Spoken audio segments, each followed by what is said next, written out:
Hi.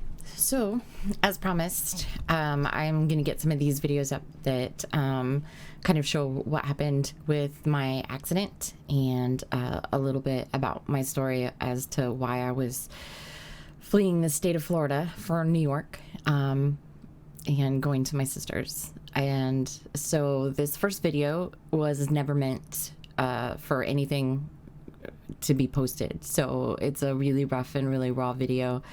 I didn't really edit it. It's pretty personal. I'm not a person who typically shares this type of information, but it explains a lot about kind of why I was leaving and making a decision to move, potentially move. Actually, I was just going up there to explore what it would be like and whether or not that would be for me. Along with a couple of other states that I had plans for. So I just really want everyone to kind of see what I was going through at the time. I was pretty upset. This is right after my engagement broke off,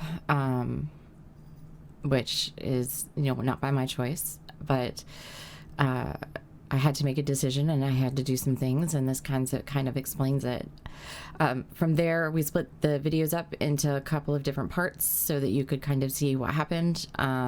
So this is kind of before I left, and then the morning that I left, then the accident itself, and then the videos that I've been creating afterwards.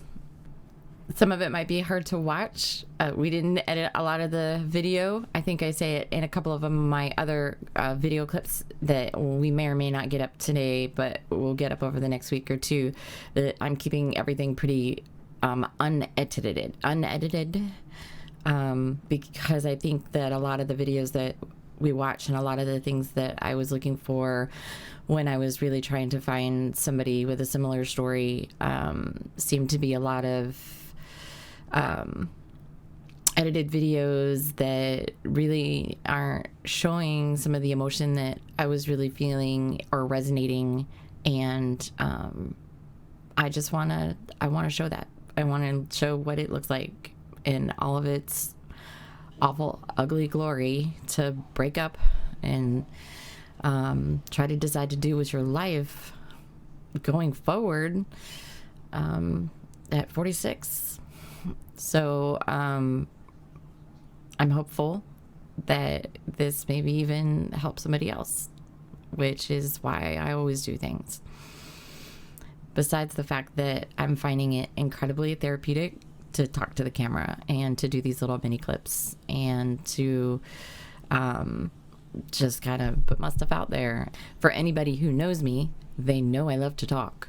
And so I'm probably going to go crazy in quarantine, and I'm going to need to talk as I'm headed off to New York. So the plans are still to travel there, so I'll be leaving for that on Friday.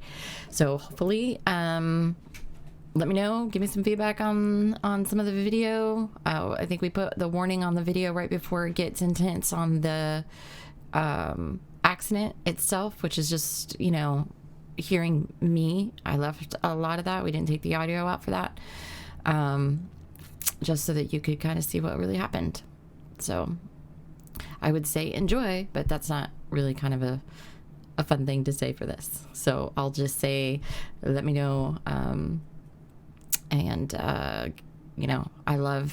absolutely love and appreciate and am grateful for every single person who has donated to this cause, for everyone that has called, for everyone that has reached out, for the unbelievable support.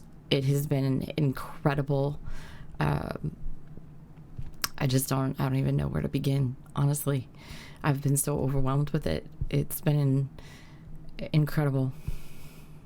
And I think each and every one of you, some special kudos to Kathy Bradley for setting up my GoFundMe account. She took over, and that's a superwoman who's just able to make things happen. To Sam for driving 6 hours to come get me, to Michelle for talking me through it and, you know, keeping me sane and helping me get through what I needed to get through. And each and every single other person that's helped me along the way. And I won't be able to name all of you because there's so many. But I love you all. And if there's anything I can ever do for any one of you, you let me know. And you know I would be there in a heartbeat. So let's get this started.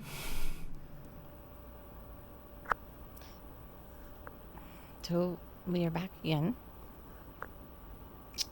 I am going to try to record all of these little episodes, if you will, as I kind of get more information.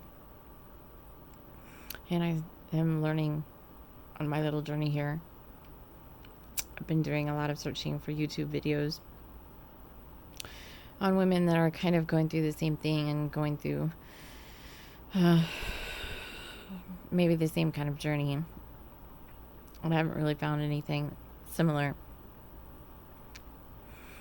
But, you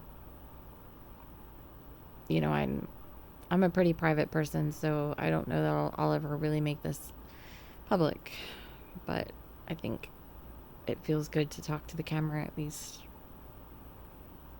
At least as I'm not crying. At least not right now. And I am kind of wanting to document that journey as I go. So, a little background. I'm 46 years old. Now single again.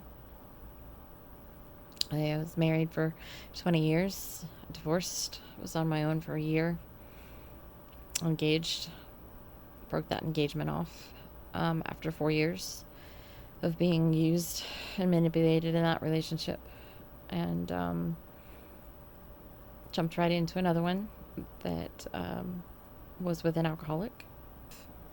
And I've struggled all of my life with my mental health, specifically depression. Been on every antidepressant known to man.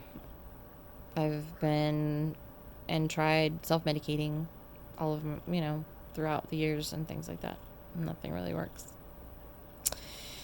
I just raised my babies. That's what I did. I worked and I raised my babies the best I could while I was married. And I have 4 beautiful children. They are all adults now. My last one turned 18 a few months ago. And I'm expecting my first grandbaby in December. So I'm kind of old. And the older I get, the more I realize that I'm not getting any younger. And some days you just need a blank slate. And I realized today something I think is fairly profound is that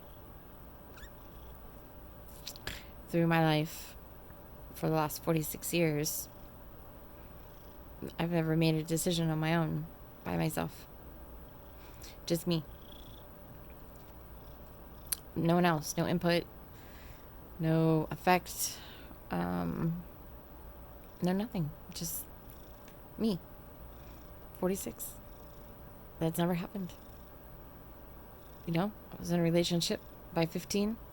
I was raising my first baby by 19. And ever since then, I have had other people affected by every single decision that I made. And now I don't. It's a blank slate. I had a job I hated. I cried before going to work every day. I would cry at work. I would cry when I went home from work. And it's not that I don't love my job. It's not that I'm not good at my job. I'm actually pretty good at my job. Like, super good at my job. But at least that's what other people tell me. And I used to love it. I used to love going in and doing my job, so much so that it was one of the reasons that caused my divorce, because of how much I loved my job. But I can save that story for another day. This is just kind of an introduction. When I woke up on Sunday, I felt good. And I felt really good about making these decisions in my life that it's time to leave Florida. I've been in Orlando all of my life. I was born about 10 miles from where I live. And I've never lived in any other state or outside of the Tri-County area, right, this immediate area. This is where I raised my family. This is where I was raised. And it's time for me to leave. And to explore. And find what makes me happy, because I wake up every day and I'm not happy here. I love my family. I love my children. I will miss them, but I need to go find out who I am. I should have done that when I was younger, not when I was 46. But I didn't have the opportunity because I made different choices, and those choices were good for me at the time, and they were the right choices. But I haven't been able to move.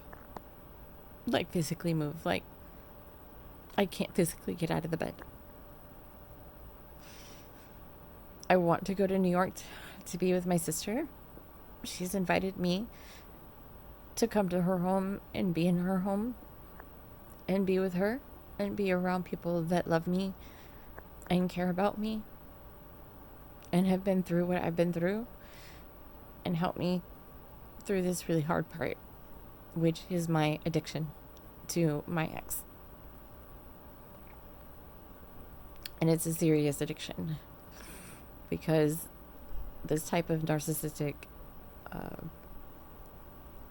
male borderline thing is, I think I was watching a video and someone made the comment that it's 6 times more addicting than heroin, and that the withdrawal is just as bad. And I can see why. So at this point, I'm using drugs to get through. Valium, nitrous, when I need it. Xanax, although it doesn't do much. I don't really take that a lot. The Valium helps keep the anxiety down to a level where I can at least stop crying long enough to, speak. But I haven't been able to get out of my bed. And all of my things are packed. Been to more AA meetings and Al-Anon meetings, and I can count. My mother is an addict, alcoholic. My father was a drug addict and an alcoholic. I've never been an addict, except to sex and, love, pretty much, which are bad on themselves. That's a whole nother episode, probably 6 or 7 episodes that I could choose to do on that. Although that might be too revealing. Those would probably have to stay private. But for now, I'm having to make a really major decision in my life. And I'm stuck. Frozen. Like I'm frozen in a block of ice. Like when you talk about freight or flight. And I'm stuck in the freight. And I'm frozen. Like, I need somebody to push me, to hold my hand and put boxes in my car and put me in my car and let me cry and puke and put me in my car and point it north and make sure that I get started. 1 foot in front of the other, 1 foot at a time, 1 step at a time. That makes me happy. And maybe for the first time in my life, do something that's right for me. And we don't see women do that enough. I've been attending a lot of Al-Anon meetings. Some of them are 50 and 60 women, in these groups. And I appreciate the groups and I appreciate the stories, but These women aren't leaving. They can't, or they won't. That's okay. I can't either. He made that choice for me, and so I'm gonna take advantage of it. And it's probably the best thing.